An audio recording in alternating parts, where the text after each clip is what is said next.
Kọmishọna okwu gbasara agụmakwụkwọ dị n'aka na steeti a bụ ọkammụta Ngozi Chuma akpọgo oku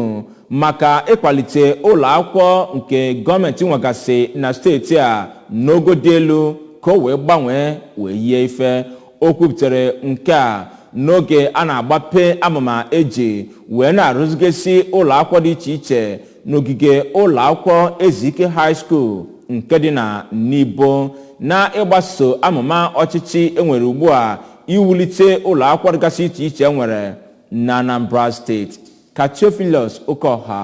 kọtọpụrụ gị akụkọ a.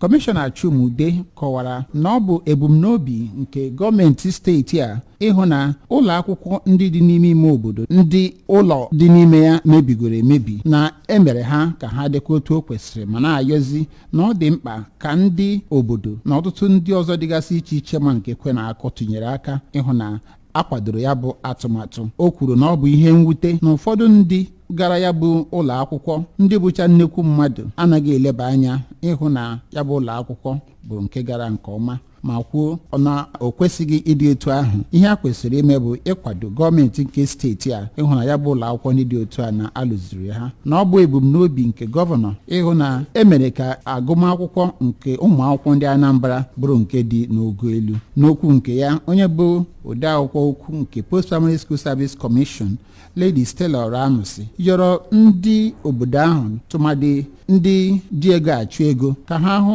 na ha welitere ọnọdụ ndị na-agụ akwụkwọ na ya bụ obodo, iwe hụ na ha dere aha ha na ụdị pụrụ iche dịka ndị kwalitere agụmakwụkwọ. Onye President General nke Nibo Town Union ọkammụta Tony Nwokoye kelere gọọmenti nke steeti a ma kwe nkwa na ya bụ obodo Nibo